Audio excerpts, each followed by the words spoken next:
Iran से जंग के बीच अमेरिका को बड़ा झटका।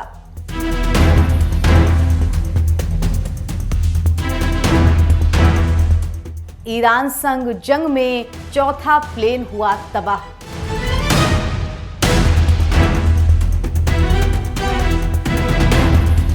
इराक में क्रैश हुआ KC-135 विमान, जिसके लिए अब अमेरिका सर्च ऑपरेशन चला रहा है।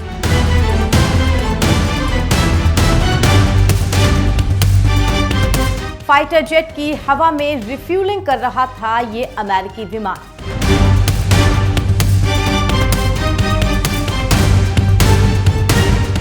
अब सवाल ये उठ रहा है कि विमान इराक में क्रैश हुआ है या ईरान ने मार गिराया है। तो बताएंगे आपको एक एक करके पूरी खबर, बने रहिए हमारे साथ।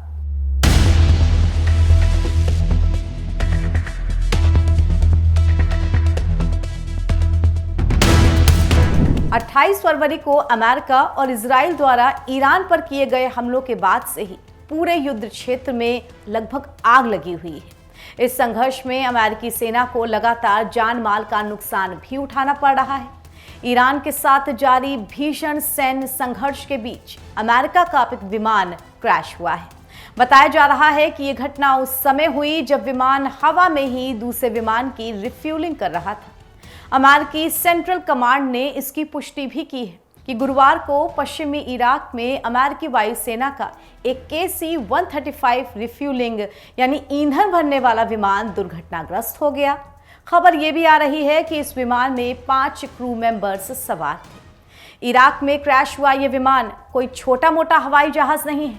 जंग के मैदान में इसे सेना की लाइफलाइन कहा जाता है, क्योंकि ये हवा से हवा में ही दूसरे जहाज में ईंधन भरने का काम करता है। इस बात को ध्यान से समझिए, ये लड़ाकू विमान वापस हवाई अड्डे पर नहीं लौट पाएंगे, न ही विमान जमीन पर उतरेंगे, न तेल भरने के लिए उन्हें इंतजार करना पड़ेगा। दुश्मन के खिलाफ जंग के आसमान में हवा में उड़ते हुए ही उनमें तेल भर दिया जाएगा। समय भी बचेगा और दुश्मन के दिल में दहशत भी भरी रहेगी, क्योंकि जहाज तो आसमान में ही लगातार मंडरा रहे हैं। शायद इसीलिए इन मिलिट्री रिफ्यूलिंग जहाज़ों को युद्ध के समय लाइफलाइन यानी जीवन रेखा माना जाता है। और ऐसा ही एक जहाज KC-135 क्रैश हुआ है। निश्चित तौर पर अमेरिका के लिए बड़ा झटका है। इस घटना के बाद अमेरिकी सेना ने बड़े पैमाने पर बचाव अभियान शुरू किया है। साथ ही पूरी दुनिया में ये खबर आग की तरह भी फैल चुकी है, क्योंकि ये हादसा ऐसे समय में हुआ है जब मिडिल ईस्ट में अमेरिका और इजराइल की संयुक्त सेना ईरान के खिलाफ आक्रामक तगड़ा सैन्य अभियान चला रही है। अमेरिकी सेंट्रल कमांड के आधिकारिक बयान के अनुसार इस घटना में 2 KC-135 टैंकर विमान शामिल थे।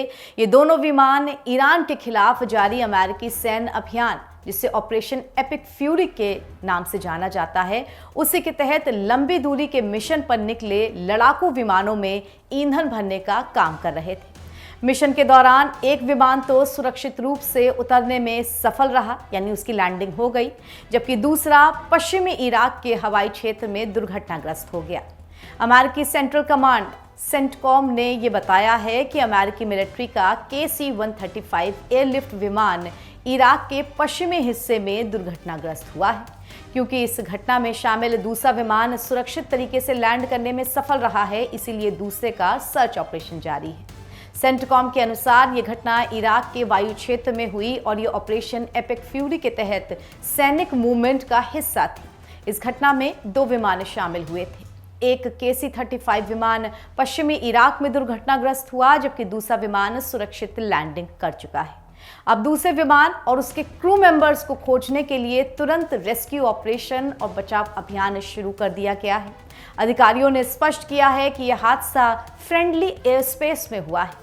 अभी तक इस विमान की दुर्घटना की जो सटीक वजहें हैं वो तो पता नहीं चल पाई हैं, लेकिन अधिकारियों की तरफ से बताया जा रहा है कि हादसा किसी शत्रु हमले या किसी अन्य की गोलाबारी से नहीं हुआ है। सेंटकॉम ने कहा है कि किसी शत्रु के हमले या किसी देश की फायरिंग की वजह से यह हादसा नहीं हुआ।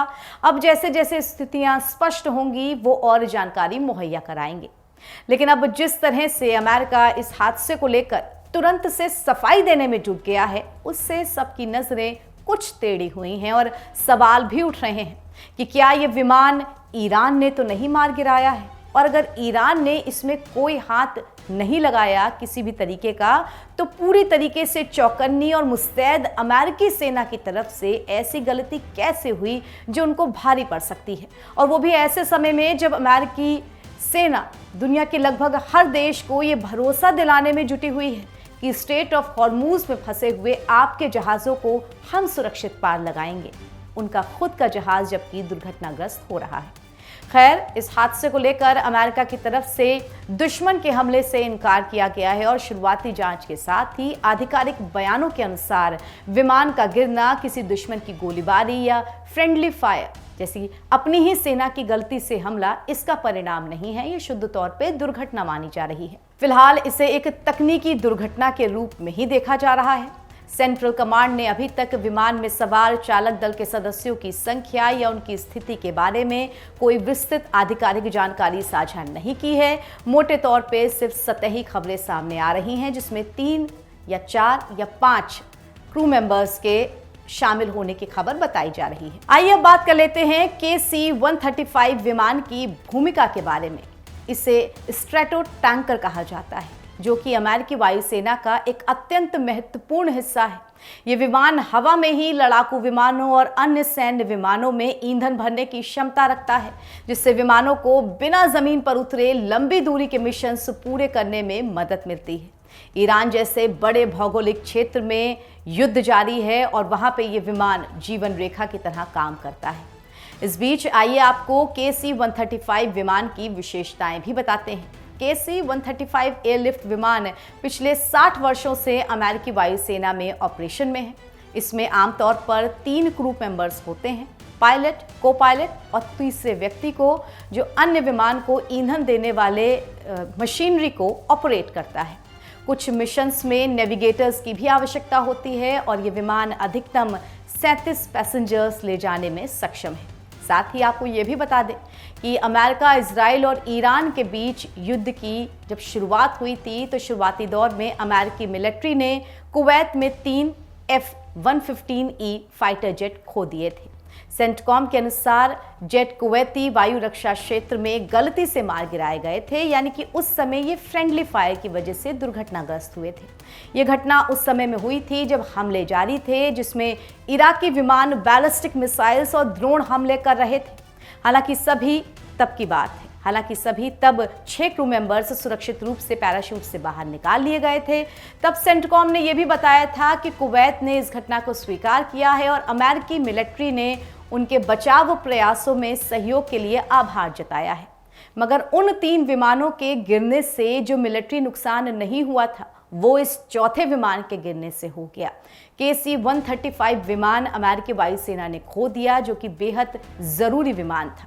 यह दिखाता है कि अगर जंग होती है तो कीमत हर किसी को चुकानी पड़ती है, चाहे वो दुनिया पर राज करने वाला अमेरिका ही क्यों ना हो। यहाँ आपको ये भी बताते चलें कि पिछले महीने 28 फरवरी को अमेरिका और इजराइल द्वारा ईरान पर किए गए संयुक्त हमलों के बाद से ही पूरा युद्ध क्षेत्र आग में जल रहा है। इस संघर्ष में अमेरिकी सेना को लगातार जान माल का नुकसान उठाना पड़ रहा है। संघर्ष शुरू होने के बाद से अब तक 7 अमेरिकी सैनिक अपनी जान गंवा चुके हैं। राइटर्स की एक रिपोर्ट के अनुसार इस युद्ध में लगभग 150 अमेरिकी सैनिक घायल भी हुए हैं और अब ये ताज़ा हादसा। साथ ही जंग बढ़ते बढ़ते अब उस मोड़ पर आ गई है जब ईरान ये धमकी दे रहा है कि अगर उसके ऊर्जा ढांचे पर जरा सा भी हमला किया गया तो वो मिडिल ईस्ट के तेल और गैस के भंडारों को आग लगा देगा।